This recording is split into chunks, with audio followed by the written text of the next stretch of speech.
Welcome to the Krista Escamilla Show. Hey, hello everyone. Welcome to our show. I'm so excited that you're here for our very first episode of the Krista Escamilla Show. If you're wondering, what is this all about? Well, it is going to be so much fun. Each week we're going to sit down one-on-one with one person. They're going to share their story. We're hoping to inspire you. We're going to talk about community. We're going to talk about quotes of the day. We're going to talk about everything. And it could be anything from golf to health to fitness to family to business to oil and gas. Everything in between except for politics. That's the rule here. No politics allowed. I'm so excited. Our first guest is my husband, Al Escamilla. Al? I'm excited for you. I'm excited for you. This really was your idea. So how did this come to be? Well, it came to be a couple of years ago when I said you need to do your own show. And, I think that you have so much to offer your listeners and the world and the families and your experience of, being a golf mom, a wife, just so many things. Even people that do what you do for a living, I think you're an inspiration to them too. Well, thank you, sweetie. Thank you so much. I really wouldn't be doing it without you. So I appreciate you. And I know a lot of people have come to our show through a lot of different mediums. Maybe they were a morning show viewer, right? We did the morning show at Yep. I say we because someone had to get up with the four kids. Somebody had to flip the pancakes. Flip the pancakes every day and get them off to school so I could leave for work at 3 a.m. So we did the morning show for 12 years at CBS 7. Hopefully maybe we connected that way. We also did a podcast called The Permian Perspective with the Oil and Gas Global Network, which I believe I got that job because of you. At a basketball game. Yes, tell that story. Because after I left Channel 7, we had talked about the podcast. We had talked about starting a podcast, and I was just like, oh, okay, yeah, it'll, something. And then what happened? So we went to basketball practice, and, I took Alex to the YMCA. Mm-hmm. And who was the vice president of Baker Hughes? Jamie Butler. Jamie Butler, that's right. So Hi, Jamie. Her son was playing on Alex's team, and we were talking, and, I said, I'm interested in what y'all are doing. And she goes, well, we're about to start a podcast. We're just looking for a host. And I said, oh, we've got one of those. And she's like, who? And I said, well, my wife. I said, she did the morning show for 13 years. She's the best in the world. You'd be crazy not to hire her. A little biased, just a tad. And then I came home that day and I said, hey, I got you a job. You're going to be a podcaster. And I remember you weren't thrilled, but you ended up loving it. I think it was more shock than anything. I was like, okay, here we go. I thought maybe in a year or two, we'd form this new show, and then it was like, boom. But, that's how God works. And then your podcast became, like one of the top 200 in the country, and I know they were thrilled to have you. And it was really good. You can still listen to it on Permian Perspective, right? And so, no, I think, that was a fun story, and you just never know, right? You never know. You never know what you're going to learn at basketball practice. That's right. You never know where life's going to take you, which leads to us sitting down here together 23 years later.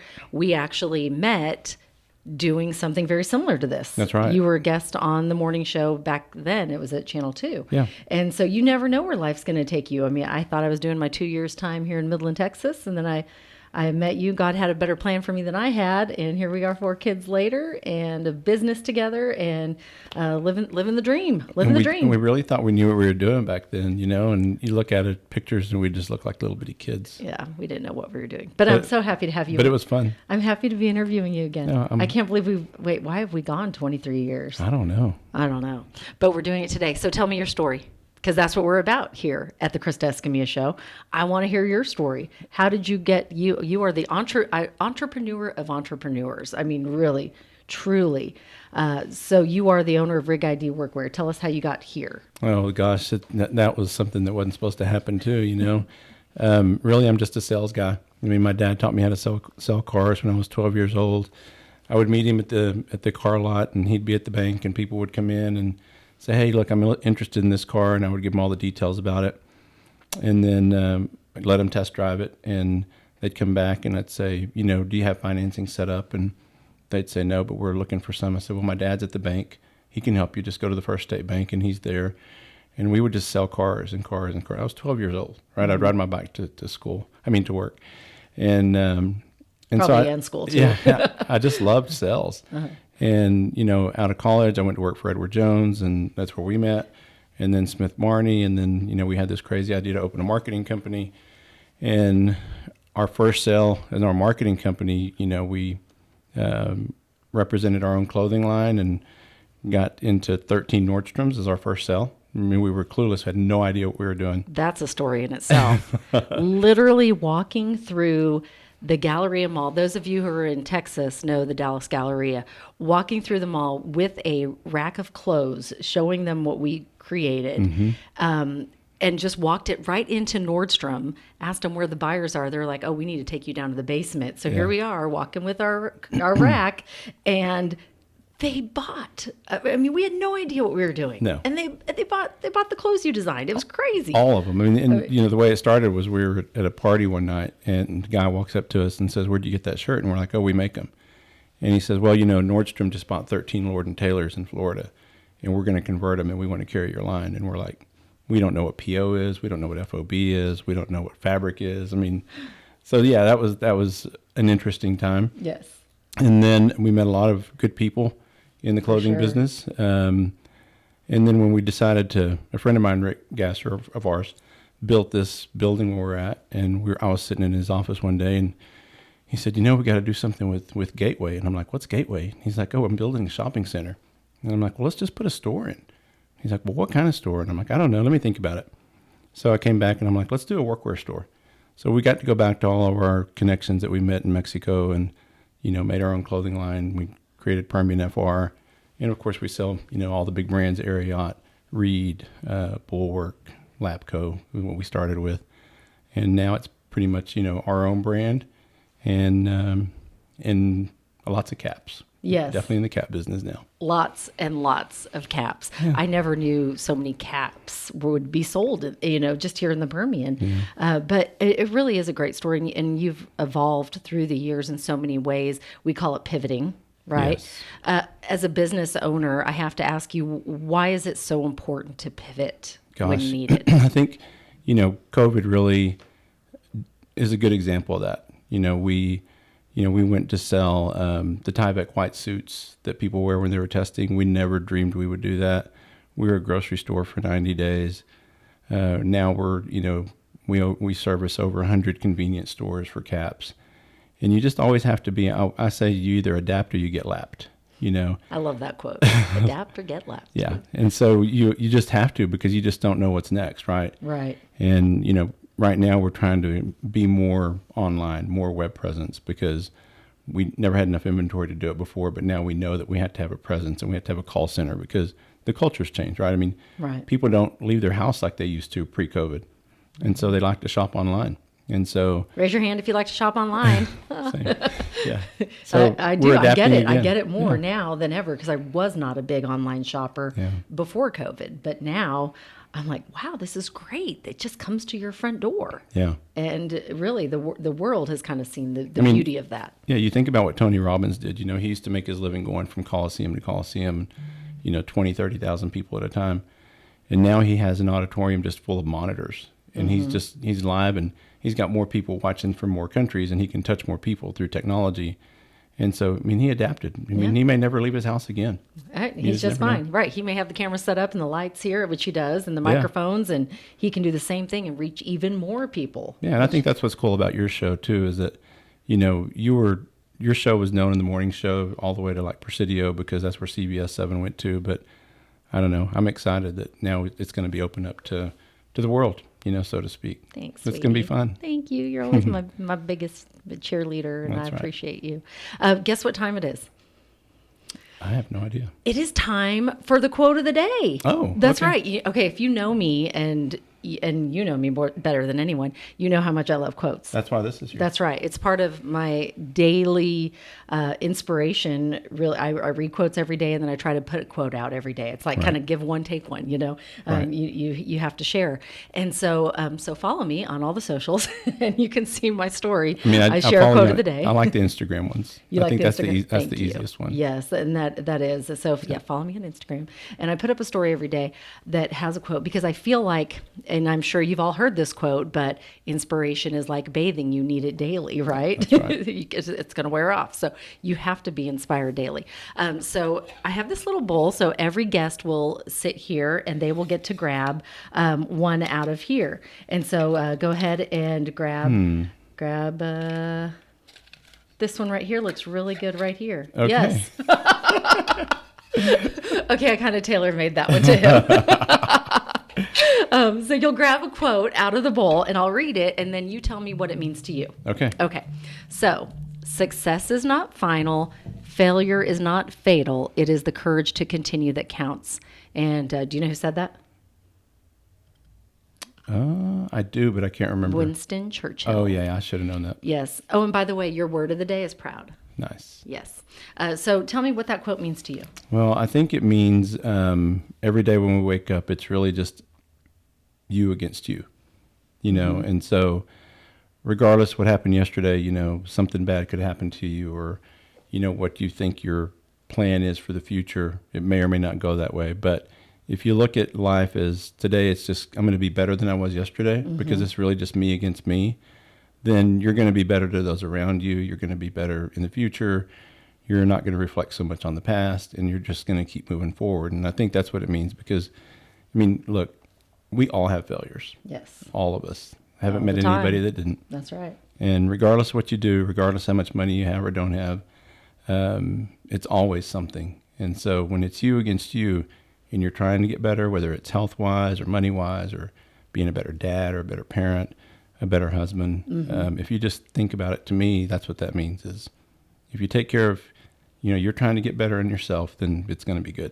I agree, because I think we're all becoming something. It doesn't mean that we were, say, if you look back 10 years ago, it's not that you were, that you were less than 10 years ago. Right. But we're all always evolving and changing and want to be better. I mean, that's just, and it's not that you were bad back Right. then. I think that's important to always know is you're doing the best you can in that moment. But hey, if we can learn something from today that's going to make us a better, wife, mom, boss, employee, team member, better tomorrow, why not? Why not learn and grow? I used to wonder when people would say, it's all about the books you read and the people you meet. And I'm like, what does that mean? I know. I used to hear that one too. And now you get it. You're like, Yes. okay, you got to be pouring into yourself and you got to surround yourself with the right people. I love that. Do you have a favorite quote? Ooh, let's see.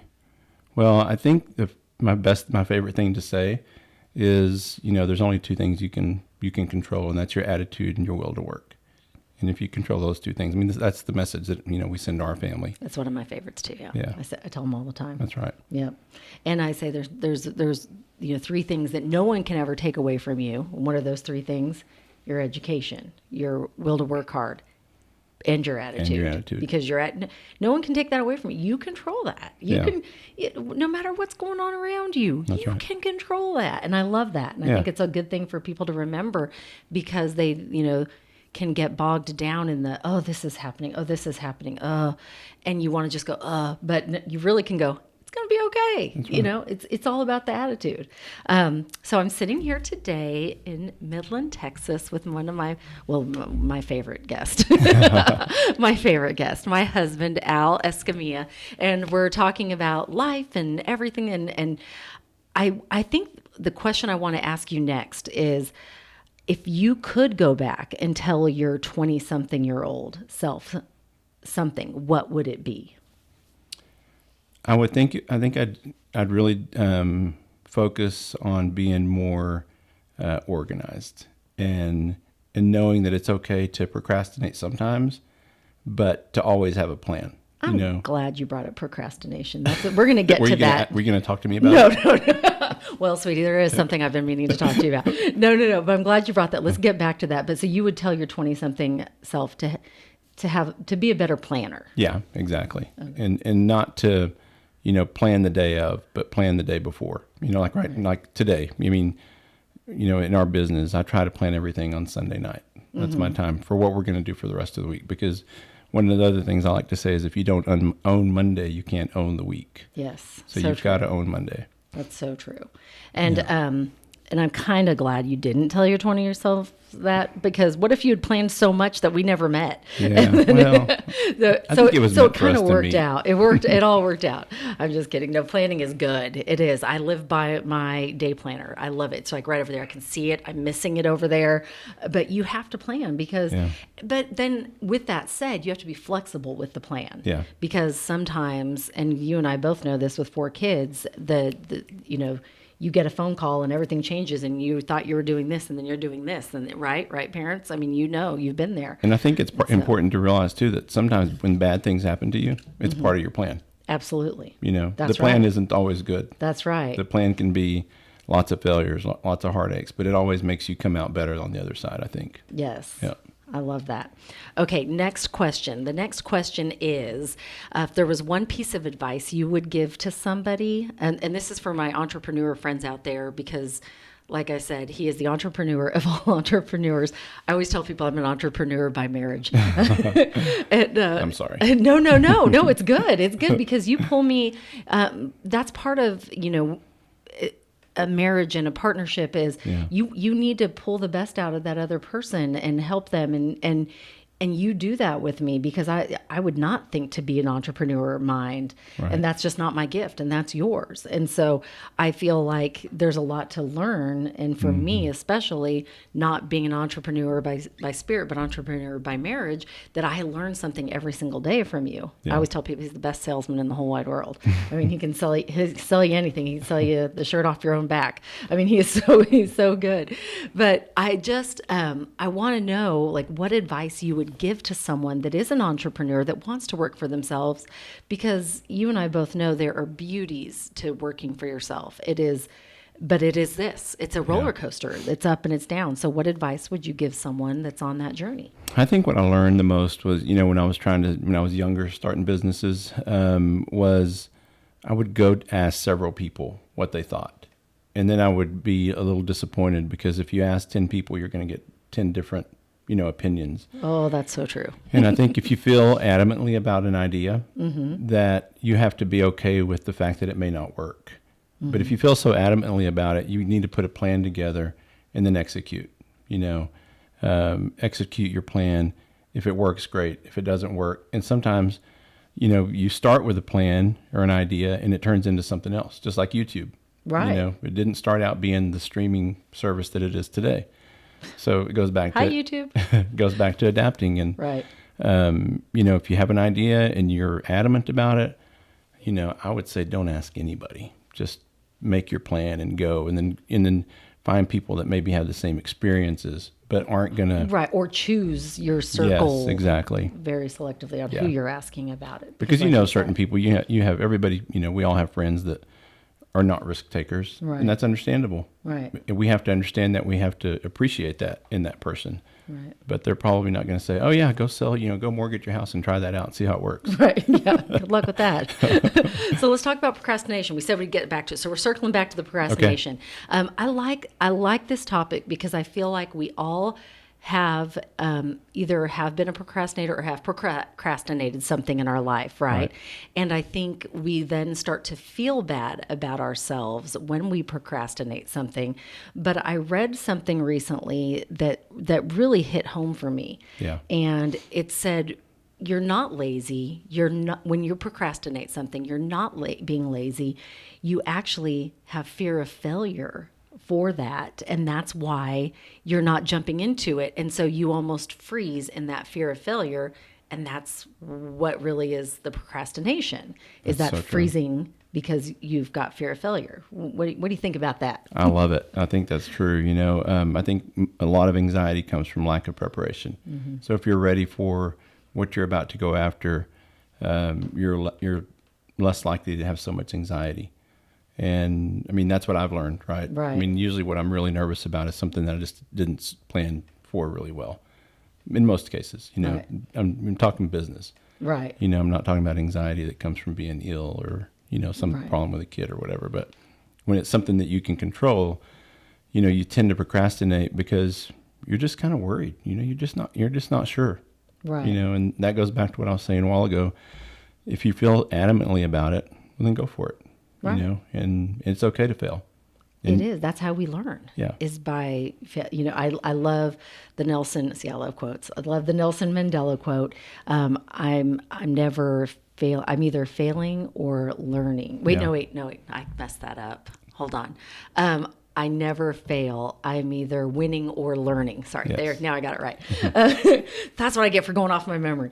But it's such a true statement because, you're not failing. You've just learned something that's going to get you to where you're supposed to be and where you need to be. That's right. I mean, and that's one of the things we talk to our kids about, as you go through seasons of life of, it's not over until you say it's over. Yes. I love it when you tell them that. Yeah. Because if you want it bad enough, well, then you just keep going. Yeah. Ding, ding, ding. It's 20 minutes after. So you know what that means? It's time for the question of the day.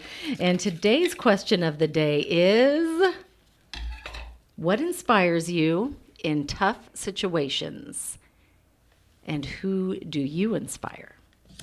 That's my question. That's your question. Oh, well, that's and easy. I love that. So the question of the day, it kind of came to me because I always, we come from a always be growing growth mindset, always be learning, always.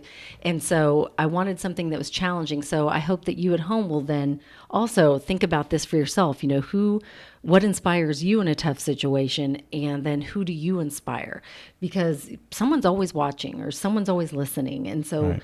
I think it's important to ask yourself these tough questions daily, or even just, do a little monthly check like, hey, what does inspire me? And so anyway, that's the point of the question of the day. So, All right.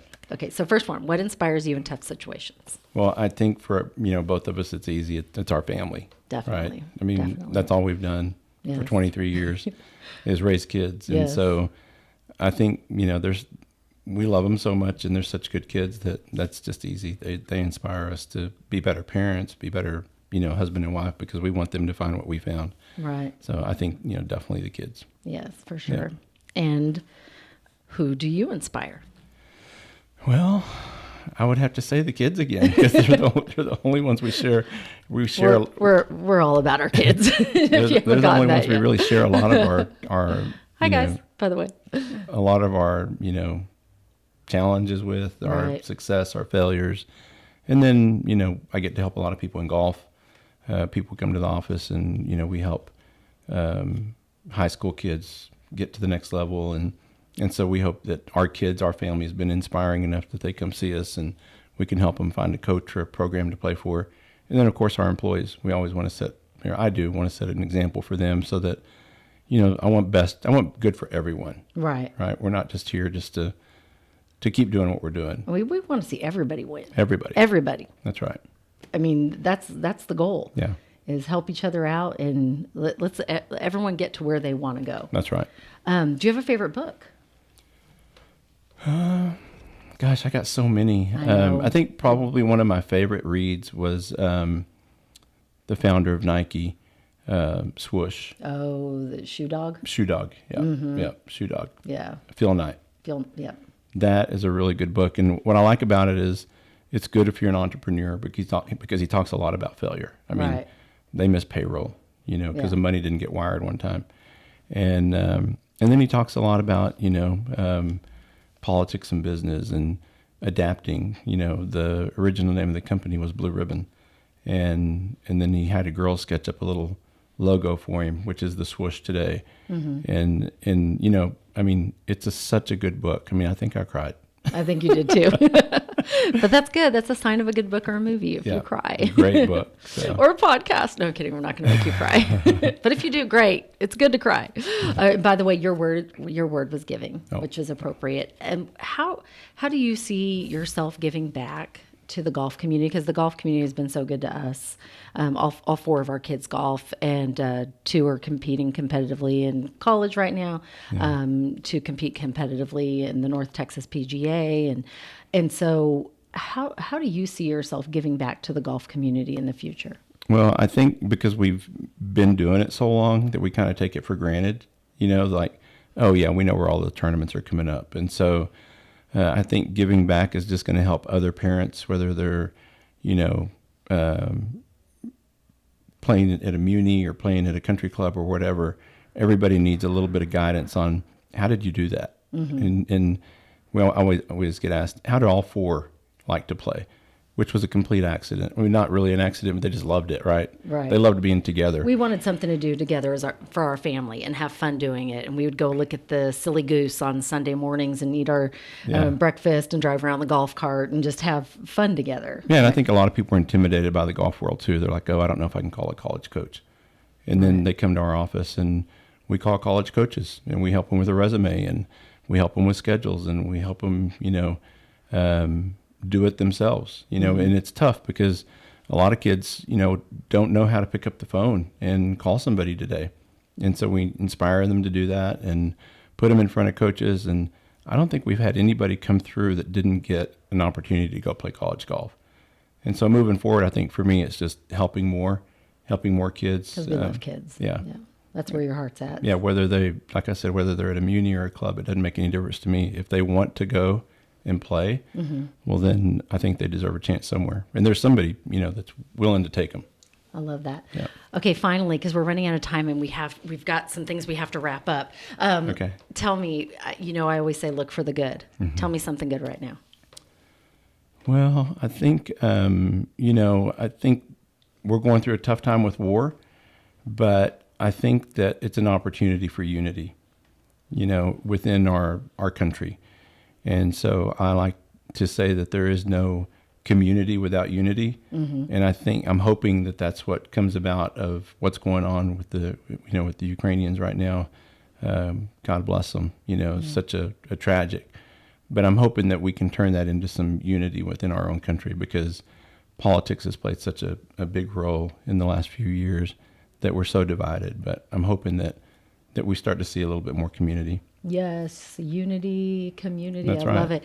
And that is a great segue. First of all, by the way, if you're not following Al, he is very inspirational as well. Follow him on his socials. Do you want to give your socials? And of course, I think you're the best photographer, salesman. I think you're the best at everything. So, but how can people connect with you? I think it's just Al Escamilla _TX on Instagram. Okay, follow him there. And Al Escamilla on Facebook. And if you have any golf questions for your kids. And I'm Al Escamilla on Twitter. So there you go. You're just Al Escamilla everywhere. I don't tweet very much. I know. We were joking yesterday. We were like, I don't even know if I still have my Twitter account. It's like. Well, luckily we were like, one of the first ones, and so you're Krista Escamilla and I'm Al Escamilla. Oh, that worked out. Maybe we should sell them. I don't know. No, I don't think anyone wants to buy them.